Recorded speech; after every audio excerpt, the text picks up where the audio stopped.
My husband and I just celebrated our 9-year wedding anniversary. And for this anniversary, we decided to spend 60 minutes in salt water. Not at a beach, not out of the country, in a room, in a tub filled with 1,000 pounds of salt.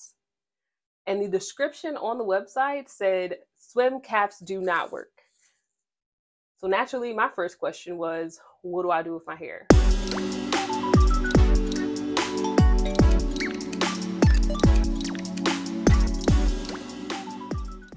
I must say, I was really conflicted because the theme of our anniversary this year is really to challenge ourselves and step outside of our comfort zone. And so I knew I couldn't back out. Like, we decided to go to this float spa. Your hair is not going to be something that stops this wellness. So the short end of it was I had to do it. It's just a matter of how much is it going to impact my locks. They do talk about on the website that if you have hair dye, it could be a problem.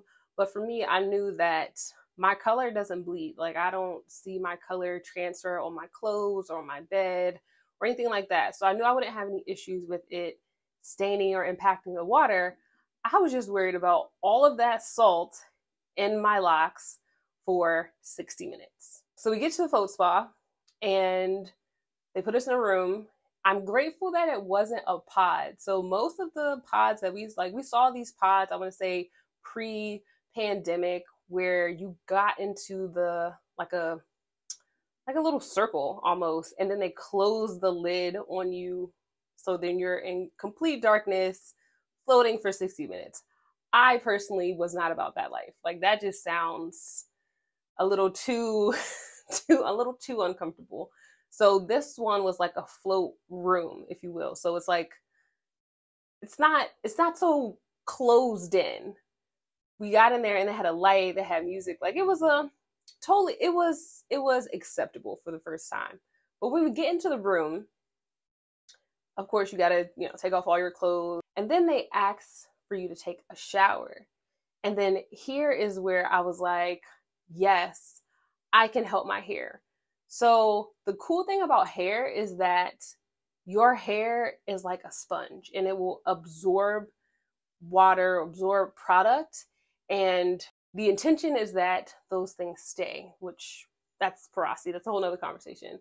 But the intention is that once it has absorbed the thing, it's meant to like gradually over time release. So I'm going to take a shower. I'm going to rinse my hair. So this is my first tip for you if you are getting into a float spa. Before you get into the float spa, fully rinse and saturate your locks. Because if you fill your locks with water, it's not going to absorb as much of the salt water. All right, so that's tip number one. Definitely wet your hair before getting into the float tank. So I spent about, I'd say like 5 minutes or so just rinsing my hair, rinsing my body. I personally don't use lotion. Like, I'm more of an oil-based person for my skin. So just rinsing off all the oil from my skin, really, really rinsing my hair. And then we step into the float spa. And let me tell you, before the owner left us in this room to get into our float, he instructed us, like, you have your float pillow here, and there's also a spray bottle of water. If you were to get salt water in your eyes, spray your hands first, then spray your eyes, and then wipe your eyes with the hand that you rinsed off. He told us this, like, he warned us before we even got into the float. As soon as I step into the float, guess what I do? Get salt water in my eye, and then I rub my eye with my hand full of salt water. Like, just come on. So that was like slightly traumatic, the whole beginning of the float. Then I grabbed a spray bottle, rinsed my hand off, wipe my eye. I was good. And here comes the time that I have to lay my hair into the salt water.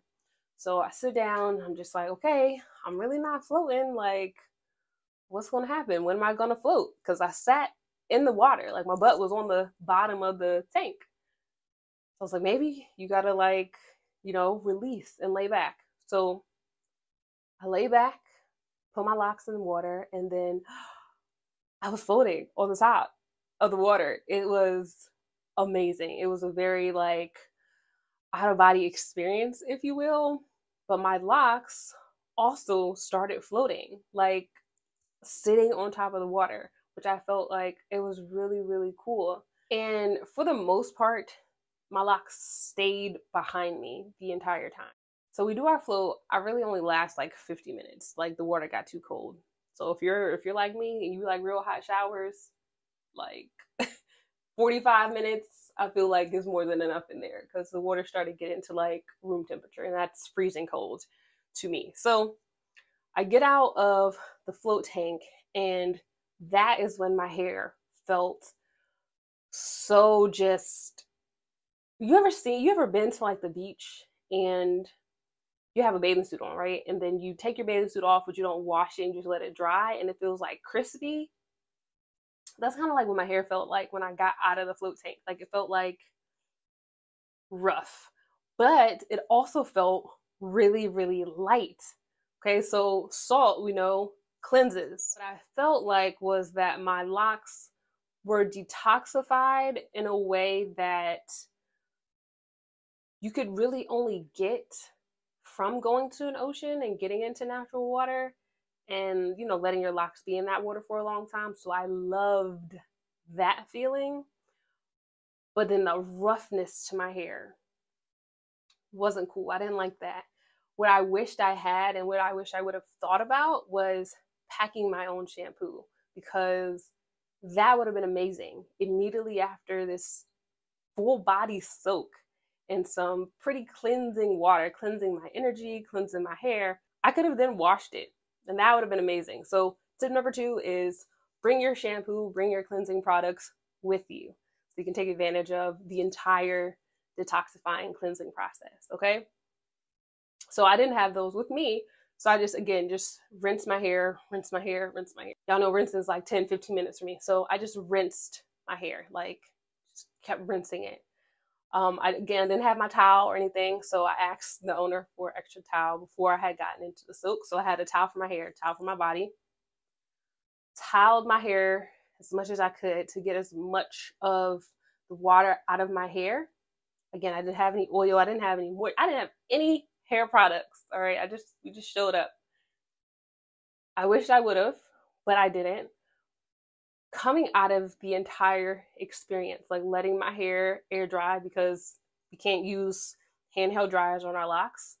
So coming out of the entire experience, by the end of the day, my locks, well, I wouldn't even say by the end of the day, because by the end of the day, I had already gotten home and applied my products. But by the end of the time, from the float spa to coming home and getting my hair products, it was probably like 2.5 hours-ish. And by that time, my hair didn't feel as dry as I thought it would. I thought it was going to be super brittle until I really got to wash it and put product in it, but it wasn't. Like, rinsing is key. So by the end of the day, my hair felt amazing, and it still feels like so light and fresh. Like it's just like it has a whole new life. So I say all this to say, when you go to the float spa, 1, rinse your hair before, fully rinse your hair before. 2, bring all of your products. And 3, I would say have a microfiber towel. Okay, they gave me like a regular body cotton towel, but if I had a microfiber towel, I think, well, I know I would have felt a lot better. So all in all, it was an amazing experience floating with locks in a float tank. Just a few things that could help make the experience a little bit better, but don't worry about not having a swim cap or not even being prepared. Because again, I went there unprepared, and on the other side, I think we're doing pretty good. So let me know in the comments if you've ever been to a float spa and any tips that you would share, or if you haven't gone to a float spa, let me know if you would try it. And as always, I'm wishing you peace, love, and goodbye.